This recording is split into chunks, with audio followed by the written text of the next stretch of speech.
Olá, seja bem-vinda e bem-vindo ao curso Pré-IFMG na parte de Ciências Humanas.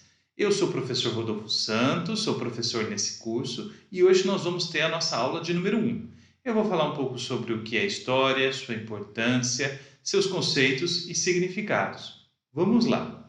Um primeiro ponto que eu gostaria de chamar a atenção diz respeito à ideia, uma ideia antiga e equivocada, de que a história seria uma mera curiosidade e de que a história seria uma disciplina sempre marcada pela decoreba, né? Ou seja, pelo ato de decorar nomes de reis, de governantes e também datas.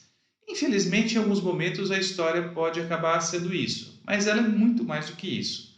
A história é um estudo, uma ciência, um conhecimento que nos permite conhecer a nós mesmos, conhecer como nossa sociedade foi construída. Enfim, como diz aí o trecho que eu coloquei para vocês, né, essa frase, é um estudo dos vivos para os vivos. A história, a gente estuda história para compreender a nossa vida e para explicar a nossa vida às outras pessoas. Nesse sentido, está muito longe de ser uma mera curiosidade.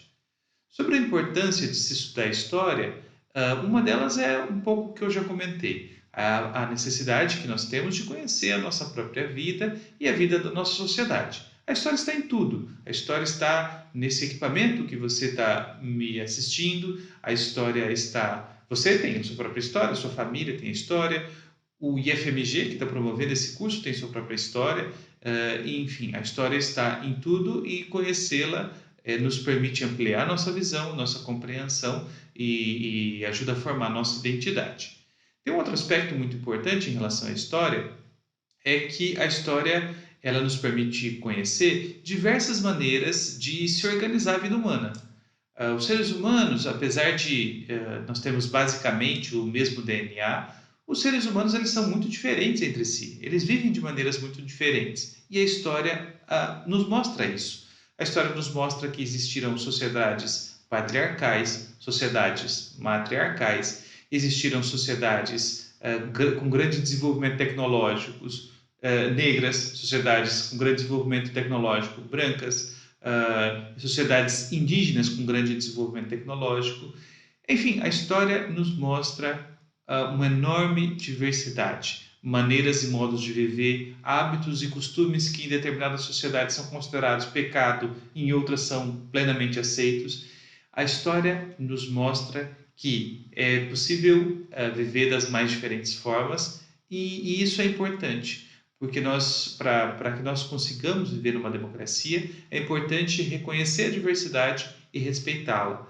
Nesse sentido, a história é muito importante, porque ela ajuda a gente a desnaturalizar aquelas ideias, aqueles comportamentos, aqueles hábitos que à primeira vista pareciam existir desde sempre. A história mostra que não é assim, que muitas coisas são construídas, muitas coisas são modificadas e aquilo que é certo hoje, em alguns casos, pode ser considerado errado amanhã ou vice-versa. Por fim, a história também nos mostra que nós nem sempre caminhamos em direção ao progresso. A história nos mostra que nós temos sempre que ser agentes, participar da nossa sociedade, ajudar a construir um futuro bom para todos, porque não necessariamente o futuro vai ser melhor do que o passado. Provavelmente, um melhor exemplo para explicar isso é o exemplo do nazismo. O nazismo foi uma terrível experiência histórica que aconteceu num país e numa época de grande desenvolvimento. O nazismo aconteceu na Alemanha, um dos países mais industrializados, com maior índice de alfabetização, um dos países com maior índice de desenvolvimento científico e no século XX, ou seja, há cerca de 80 anos ali, num período de grande desenvolvimento tecnológico. O nazismo é um bom exemplo de como a história não necessariamente conduz ao progresso. Pelo contrário, nós, como agentes históricos, como pessoas que estamos participando da história, temos que sempre estar atuantes e vigilantes para que os nossos, né, aqueles que vão nos suceder, os nossos sucessores, possam ter também liberdade, possam ter direitos e conquistas que foram obtidas ao longo de todo o processo histórico. Bom, vamos lá. Aqui eu queria mostrar esse exemplo. Eu disse que a história desnaturaliza muitas coisas e esse é um bom exemplo. Aqui você tem uma pintura que mostra a cor da pele dos egípcios, é uma pintura egípcia. Ao contrário do que muitas teorias racistas afirmavam até muito recentemente, grandes construções da história foram feitas por pessoas de pele negra. Até poucas centenas de anos atrás, as pirâmides eram a construção mais alta já feita pelo ser humano e elas foram feitas por um povo de pele negra. Isso desnaturaliza o racismo muito impregnado na própria ciência até algumas décadas atrás e nos ajuda a ter uma outra perspectiva a respeito do ser humano. Outro exemplo, por muito tempo o conhecimento científico, o desenvolvimento tecnológico esteve muito concentrado nas figuras masculinas, mas existiram também cientistas, pensadoras, filósofas que foram mulheres. Um caso muito importante é a Hipátia de Alexandria. A Hipátia de Alexandria foi uma pensadora que viveu no norte do atual Egito e ela, sem telescópio, conseguiu fazer descobertas muito importantes a respeito das órbitas dos corpos celestes, num período em que havia pouquíssimo desenvolvimento tecnológico.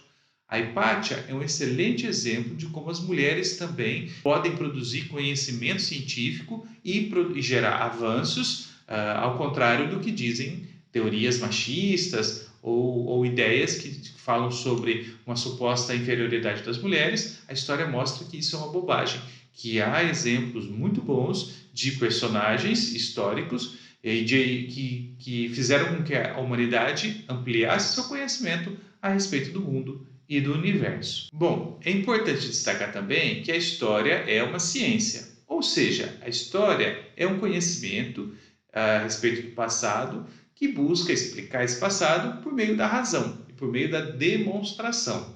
A história, nesse sentido, ela não trabalha com o transcendental ou não busca causas religiosas, mas ela busca principalmente critérios e causas racionais.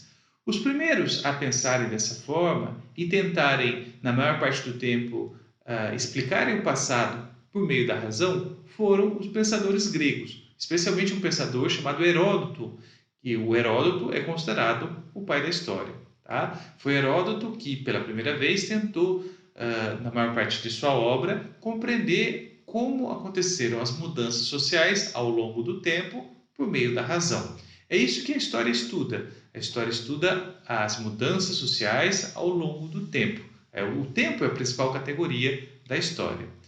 Como toda ciência, a história está sendo continuamente reescrita mediante novas evidências e interpretações. Então, o que hoje diz o seu livro didático pode ser diferente daquilo que vai estar no livro didático do seu filho ou do seu neto. E isso é natural, porque a história está sendo continuamente reescrita a partir das evidências e interpretações.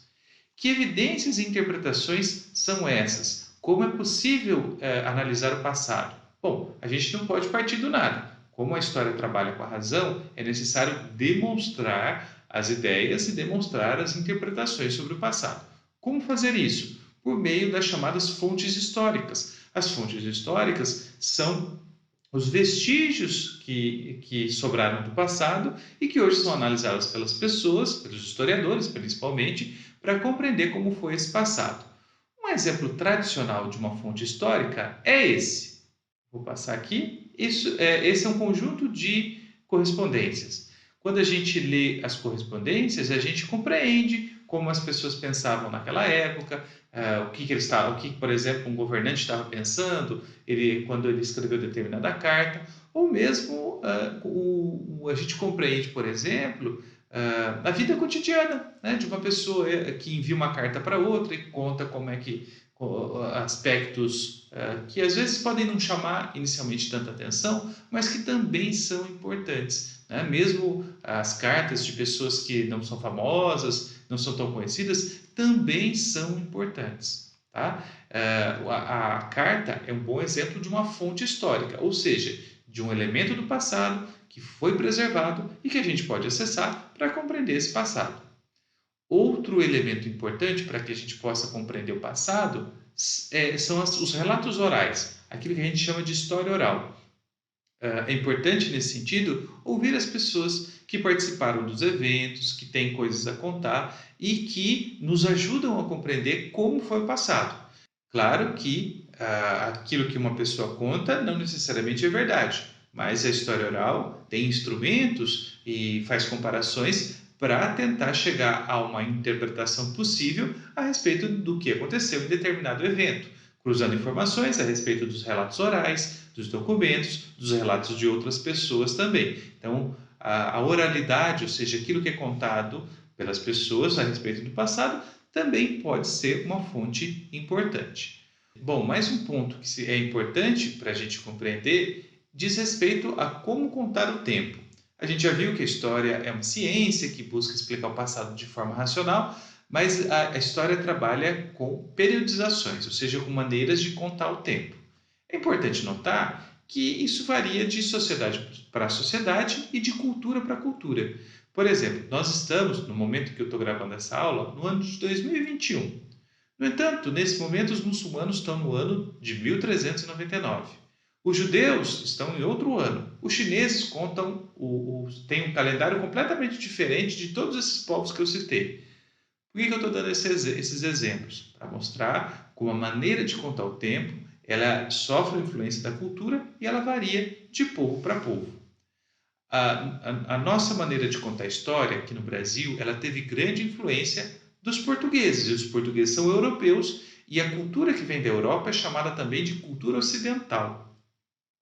Na cultura ocidental, no mundo ocidental, costuma-se dividir a história em quatro grandes fases: a chamada Idade Antiga, em seguida a Idade Média, a Idade Moderna e a chamada Idade Contemporânea. Os marcos desses períodos são, na maior parte das vezes, eventos que aconteceram na Europa. São maneiras, são divisões que nos ajudam a perceber a passagem do tempo, mas devem ser vistos com cautela, porque afinal de contas, algo que provocou uma profunda transformação na Europa não necessariamente provocou, por exemplo, profunda transformação na vida dos indígenas no Brasil ou daqueles que viviam na África. Então é necessário tomar esse cuidado e considerar as periodizações e a maneira como o tempo é contabilizado como criações humanas marcadas pela cultura. Eu espero que você tenha gostado dessa nossa primeira introdução, dessa nossa primeira aula. Bons estudos para vocês e até o nosso próximo encontro. Valeu!